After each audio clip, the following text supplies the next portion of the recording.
Good evening, all of you.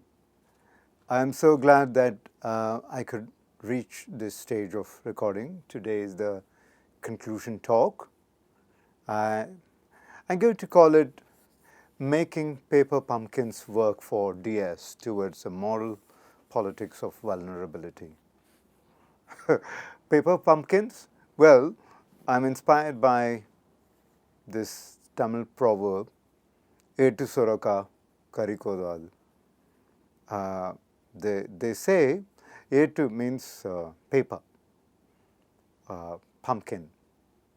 Paper, can you cook food with paper, a nice curry with paper pumpkin? No, that's not possible. At the outset, it looks irreverent to the world of knowledge. Well, how dare you say that knowledge, books, journal articles, great literatures and all that is paper pumpkin. Well, there's a reason. Knowledge that is not grounded with your feet on the ground, knowledge that remains indifferent to everyday life and everyday phenomena such as vulnerability, knowledge that remains purely cerebral, purely within codes, ought to be a paper pumpkin. That's it. So, some amount of irreverence, some amount of iconoclasm is actually good for the world of knowledge because it helps us, well, to be humble to begin with and to interrogate our own assumptions about what we do with knowledge. Right. Okay. So, making paper pumpkins work for DS towards a moral politics of vulnerability. Well, you know, disability studies ought to be a transformative learning experience or transformative pedagogy.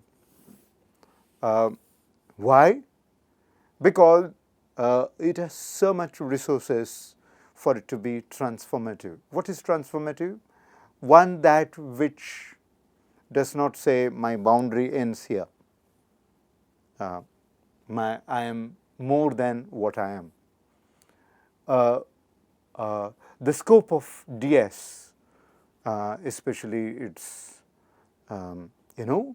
its insights on being, becoming, social organization, political standpoints, embodiment, or to, give a lesson or two to other fields of knowledge. And because it deals with fundamental human conditions such as embodiment, it also need to have an open-hearted or open-minded approach to other fields of knowledge and learn from there. And that is how it has been, and that is how it has to be kept. And that is how we need to keep pushing the discipline. Right. So, moral politics of vulnerability. I thought a conclusion lecture can be either, can bring on board this idea so that, this course makes its own feat into opening up the field or we all together in some way open up the field for a much wider engagement, such as a notion such as vulnerability. Well, when it came to vulnerability, I'm not going to define it straight away now. Let's see how it defines itself in the following ways. I see vulnerability operating in many million ways, but for the purpose of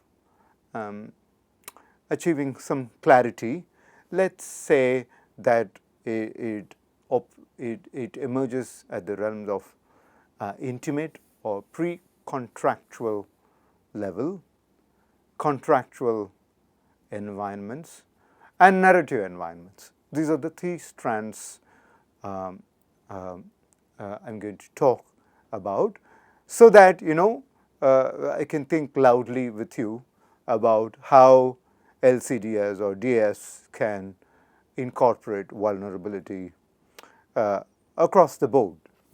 Right, intimate or pre-contractual vulnerabilities.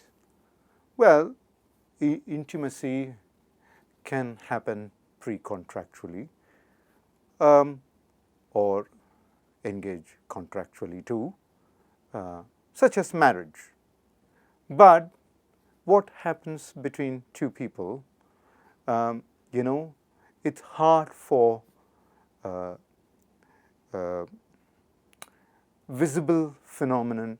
It's hard for other knowledge system, any knowledge system, to catch up fully, such as law, for example.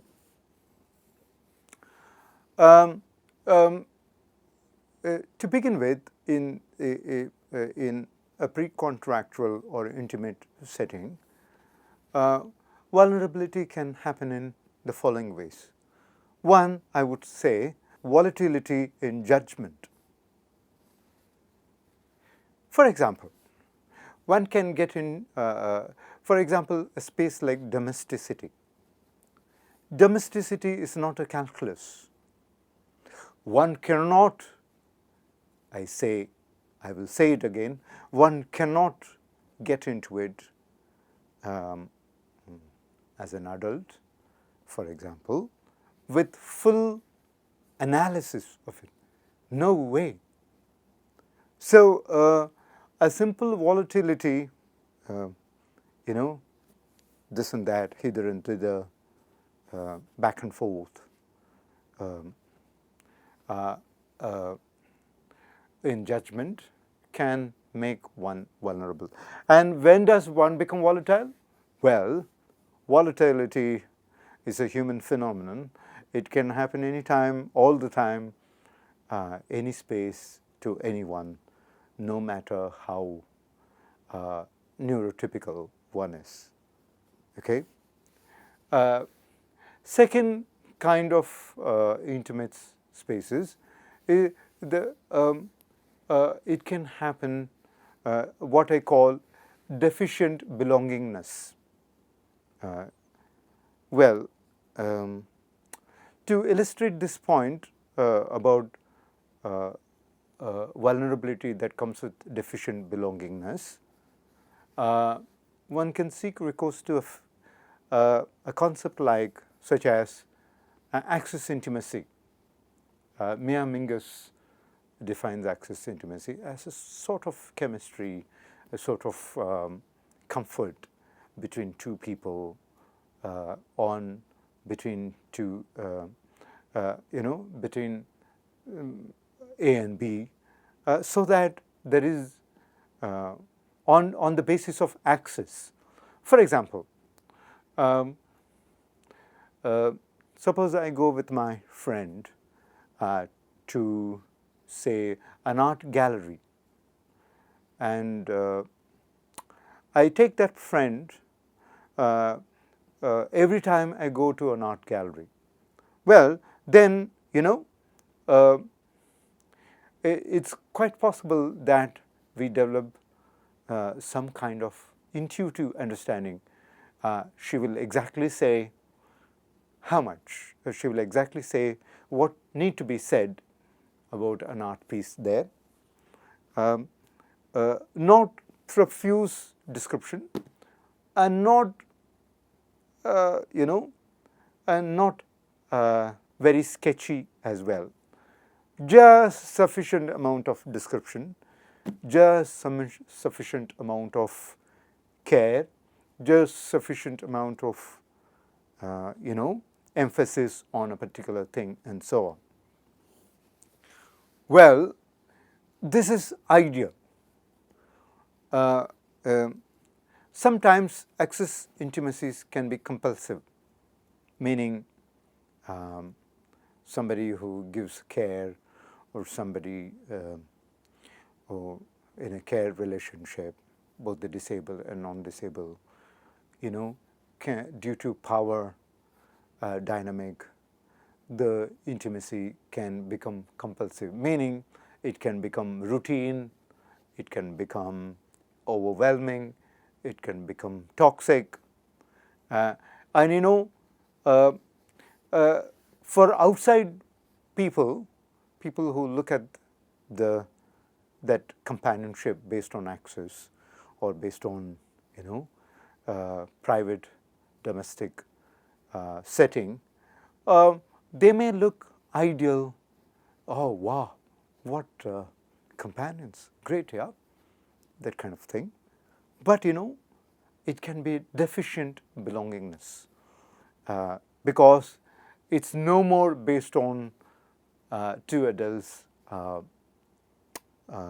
willingly cohabiting in an access connect, but it becomes compulsive, routine, and kind of what to do kind of relationship. That can happen.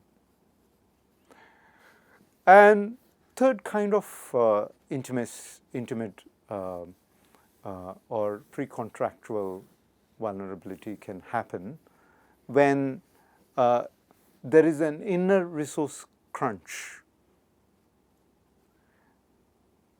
Look, we don't have to be healthy all the time. We don't have to be, and we are not robust, cerebrally acute, strong, toxic masculinity, for example, suffers from such notions that we can be strong,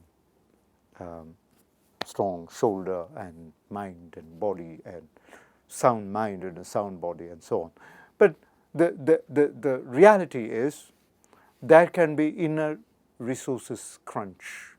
One can burn out, break down.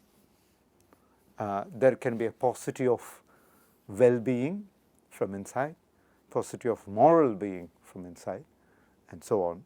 That can make people vulnerable, because inner resources crunch, people don't have a radar or a scanning machine to watch. You may look simply cheerful, but burnouts would be happening. There may be seismic activities inside, but they won't be able to notice it for sure. So this is one way of assessing intimate or pre-contractual vulnerabilities. Well, for a discipline like DS, what does that mean, could mean, or LCDS? Well, there is an opinion that one, for example, there is a binary, disciplinary binary, such as Marxism and psychoanalysis. People talk about it quite a lot. Marxists, traditional Marxists, hate psychoanalysis because they consider it ahistorical, contextual, material, and so on. But that's not true. If we don't, let me come to the other way. Psychoanalysts can do the same to Marxists, for example. Psychoanalysts would say, yeah,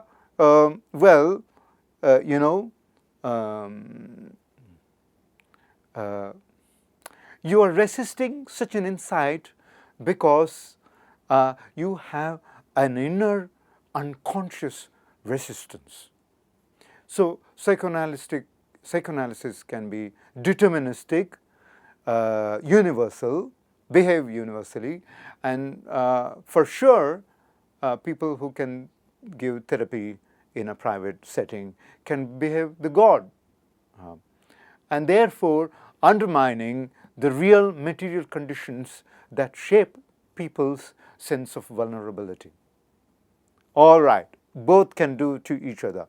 The good thing we can do is, in some interesting proportion, in some interesting chemistry, we can fuse both the fields so that, it is, we have the fields working for us to understand intimate or pre-contractual vulnerabilities.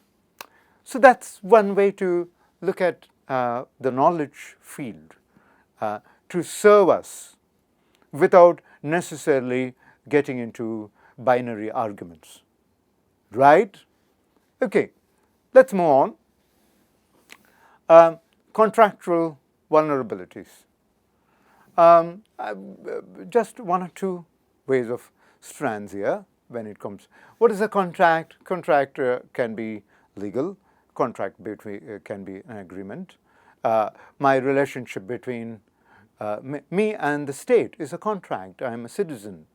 I have some duties and responsibilities, and state also has certain duties and responsibilities with me. That's simply contract, and contracts could be friendships, companionships, classmates, teacher and student. Lots and lots of millions of contracts do exist, but the thing is, they are tangible. They can be verified. There is some rule govern. It is governed by cultural conventions, legal conventions, moral conventions, and other conventions that rule and determine and influence relationship between people and communities and so on. That's contract in a nutshell. But contractually speaking, vulnerability can happen in the following two ways. This is not an exhaustive list, just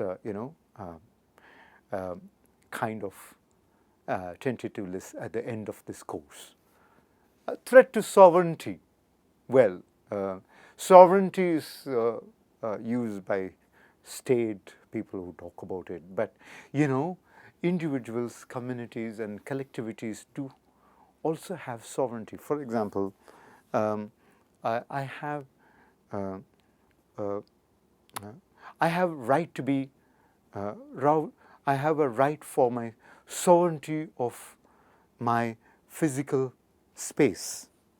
I have a right not to be violated. But the fact is, the boundaries, the limits, the autonomy, the sense of completeness, all individuals have a right over their completeness and their personhood and their being and becoming. All can come under sovereignty idea. Individuals, communities, and collectivities are vulnerable because once their sovereignty of these individuals, communities, and collectivities is violated that some way or intruded some way, they become vulnerable. Okay. Nearness to structural impingement. Well, in literary culture, LCDS and the DS course we did before, we had lots of conversation about social model argument and so on. But the fact is, in a society like ours and beyond, structural impingements are multiple. For example, if I'm not on the, if I'm not protected, say, by my family, by my friends, or my institution affiliation, and so on, I can be vulnerable. My favorite story is about this Panchatantra story of crow and the snake. There lived a crow on a banyan tree. She was bringing up her young ones. She used to lay eggs and go for food for her young ones. The snake at the bottom of the banyan tree, comes up, eats up the young ones, and goes away. And crow was so unhappy with it. What did she do? She consulted a fox uncle. Fox said, come near me, come near me. And he gave her a beautiful idea, you know. Then the crow did something remarkable. She went all the way, crowing away, to a queen's bath, took away her valuable jewels, and all her servants and others were chasing the crow, and the crow dropped the expensive jewel in the snake pit, and everyone with the crowbar and all killed the snake, and they took away the jewel. So what is the moral of the story? Well, to our purpose, crow was on the right side. She took. She was trying to negotiate, and one way people negotiate competing power structures that can be destructive, they seek political patronage. Maybe people become member of parties, academicians take this or that stand, people in some way secure their well-being, personhood, collectivity by either joining a party or becoming a membership of an institution and so on. Get some covering, patronage and so on. And therefore trying to avoid this kind of vulnerabilities. Those who don't affiliate themselves to any party or any institutional setting and so on remain vulnerable all their life. Okay, so that's contractual. Narrative, the third category of vulnerability I was going to say was narrative vulnerability. Well, narrative is not just poetry, a line, a statement that I'm uttering now, or even, an assertion. Narrative is a performance. Narrative is a way of living. We are immersed and surrounded by narrative universes. And all these narrative universes are made up of cultural codes, registers, idioms, and possibilities of thinking and feeling. All right. That said, one kind of narrative vulnerability is what I call rhetorical incommensurability. Well, the incommensurability thesis is maybe a fancy word, but the point is speaking right things at the wrong place, saying wrong things at the right place, things like that. You don't get the game of narrative enunciation, then one becomes vulnerable.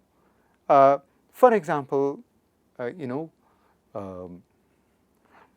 students going from university settings, young people, are used to certain kind of thinking and reacting, and they go to regular job settings, marketing setting, and adopt the same habits.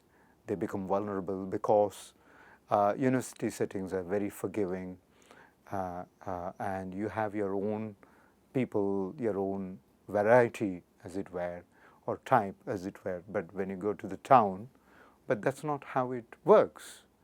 So some kind of incommensurability or incompatibility or non-continuity between you and others can make you more vulnerable than others. The second variety I call aesthetic and habitual anachronism. Well, aesthetic and habitual anachronism, what the hell that means? looking, feeling, and performing differently amidst rigid normative cosmology. Or, if you like, um, um, let me give just an example. Um, um, a veggie-dominated place, a person who is a non-vegetarian, who looks different, who's dressed like a foreigner, can face stigma. And Goffman calls it stigma. That's true, stigma is there. But even if people don't stigmatize you explicitly, you feel that you are vulnerable. You feel that you are susceptible to stigma. And that point one can call vulnerability. Meaning, it is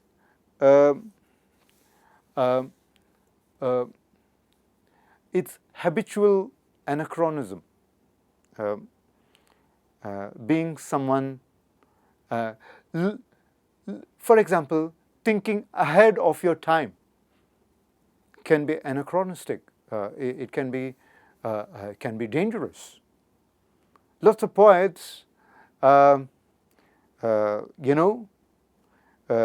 were killed, metaphorically and literally too, because they were thinking ahead of their time. Finally, a breakage from status quo, walking the talk, being a feminist, and talking feminism and walking feminism can be different. But if you want to walk the talk, then you do it with vulnerabilities.